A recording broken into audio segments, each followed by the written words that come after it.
Okay.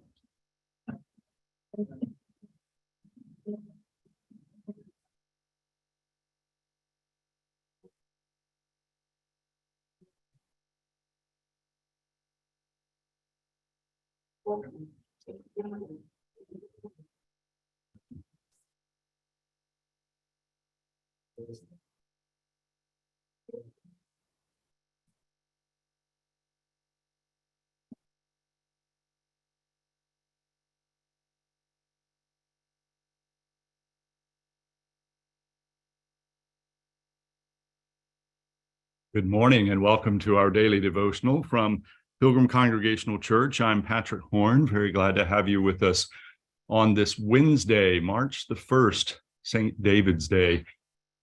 And we are continuing our look at the book of Romans, and this week we're in Romans chapter 4.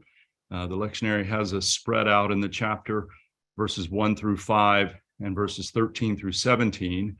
And this morning, I'm going to read verses 4 and 5, offer a few reflections, and then close us with a word of prayer. So this is Romans chapter 4, verses 4 and 5. Now, to one who works, wages are not reckoned as a gift, but as something due. But to one who without works, trust him who justifies the ungodly, such faith is reckoned as righteousness. So, I've been reminding folks last week and this week in our study of Romans that usually when Paul refers to works and to observances of the law, he's talking about the particular rituals that have developed through the Mosaic law and through requirements in Exodus and Leviticus. And so he is trying to show the way in which all Christians are connected to Abraham and the Jewish faith. And what he's reminding us here is that when someone works, they expect payment, here a wage. You expect when you do some work for a company or another individual, you are interested in getting paid for that work. And Paul says that's not a gift. Like you're not doing this as a gift. You're working for pay. And he has just said that God's grace comes to us as a gift. So it's not something that we work for.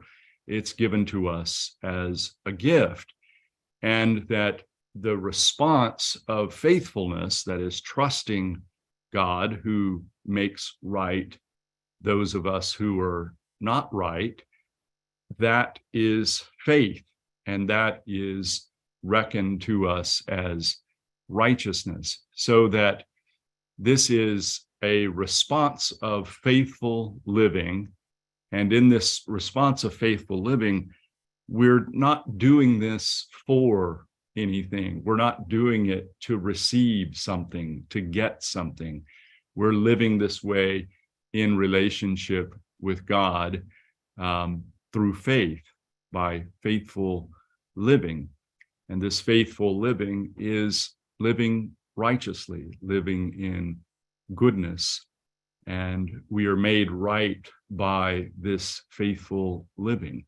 God makes us right in this way.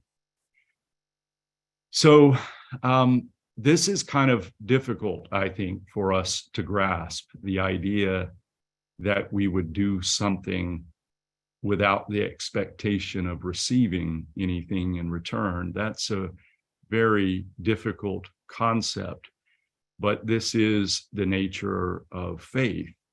Not only are we living in response to a call call to grace, but that living is not for something.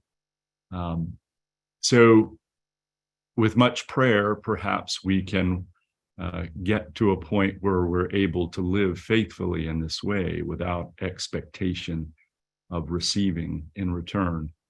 Let's close with this word of prayer from W.E. Orchard. O thou who art all, without thee we are nothing. Yet thou who art all can surely make us something. To live apart from thee is impossible. To hate thee is to court death. To love thee is to love everything. What shall we do then but love thee? And all things shall then be ours. Thy law is inevitable, and thy love is inescapable. Whither shall we flee from thy spirit, or whither shall we go from thy presence? If we ascend to the heavens, thou art there, and it is thyself that makest all the hells our souls can know. We have to come to thee because we cannot fly from thee. We yield to thee because we can do no other. But not only because we must, but because we may, we come to thee. It is thy love that compels, and it is our very selves that answer to thy call. The revelation of thyself ends all rebellion. The showing of thy heart has broken ours. From one who has loved us to the uttermost, we cannot keep our own poor love. To the Father who begat us and bore with us and desires to be our friend, we cannot refuse the service of our love. So as an arrow to its mark, as dew drawn heavenward by the sun, as a child to its mother's breast, we come. Amen. Thank you for joining me this morning from Pilgrim Congregational Church. I'm Patrick Horn, and I hope that you have a very good day. Goodbye.